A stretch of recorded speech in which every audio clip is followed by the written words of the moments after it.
Hi guys, so in this video today I want to talk about being doubtful, right? So this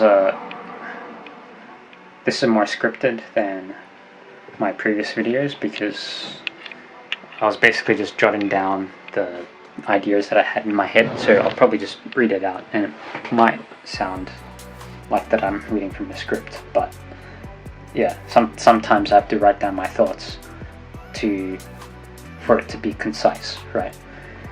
Okay, so I'll read out my ideas about being doubtful. Okay, so let's begin. Okay, so being doubtful is a sign that you are a sensitive person and have the capacity to be pragmatic.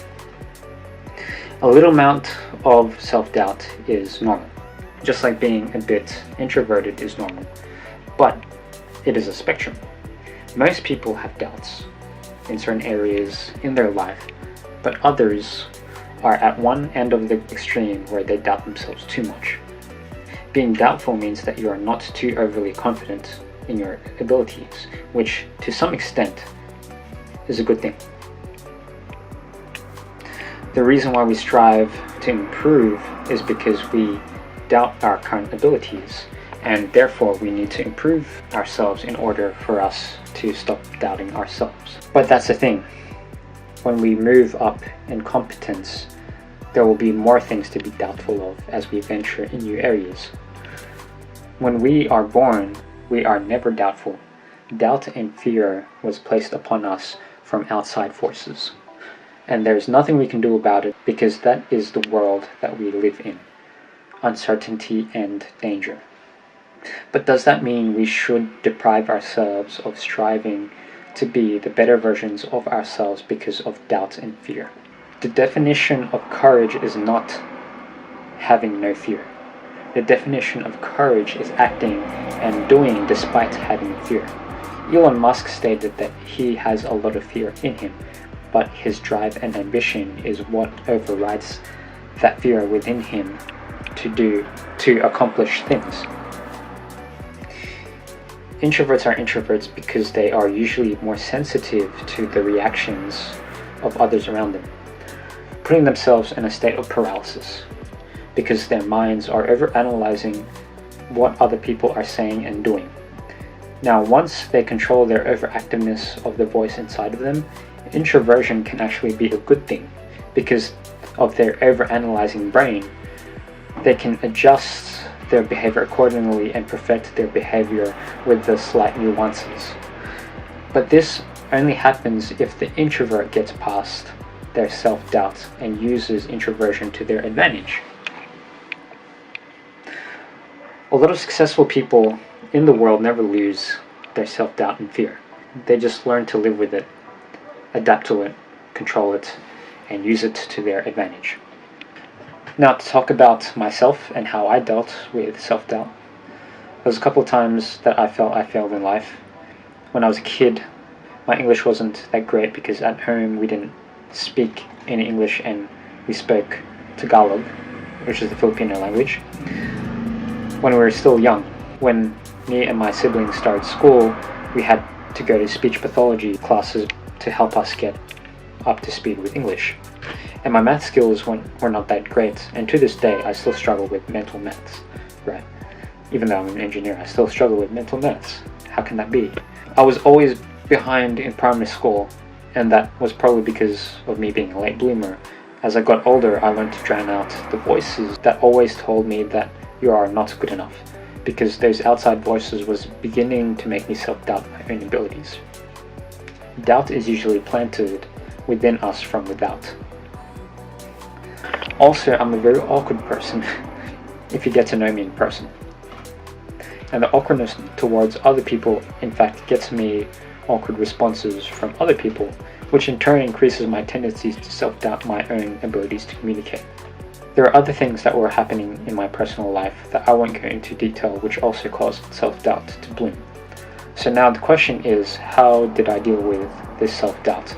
I dealt with it by having other pillars of confidence in my life to counteract that self-doubt. Now let me paint you a picture. Think of a table. A table can stand on 4 feet. It can stand on 3 feet. It may be able to stand on 2 feet, depending on where the feet is placed and if it's balanced correctly.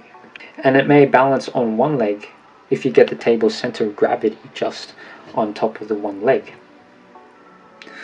But it's a lot harder to do so. One tap and the table will topple over. In that analogy, think of gravity as being self-doubt, and think of the legs of the table as being the pillars of confidence and success. The more pillars of confidence and success that you have, the more you can fight against the gravity of self-doubt. But the less you have, you'll find that the amount of self-doubt to be overwhelming.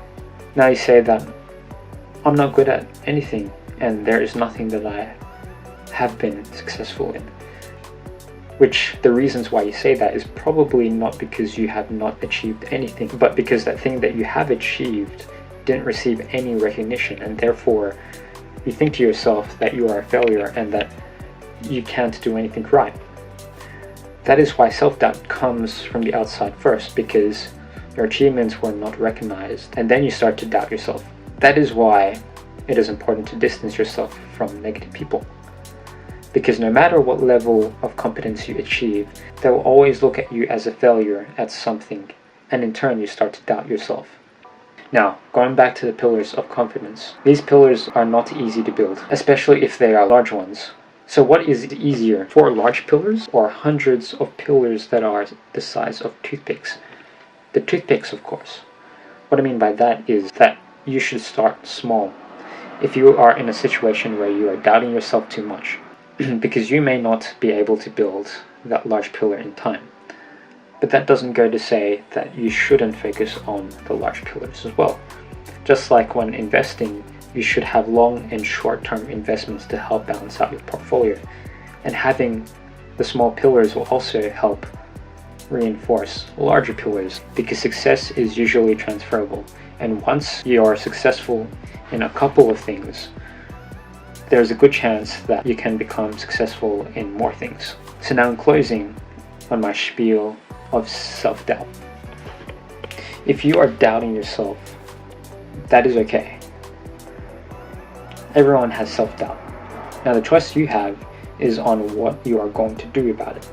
Will you let that prevent you in achieving what you always wanted to achieve, or will you use that as a chip on your shoulder to help you grow and be a better version of yourself?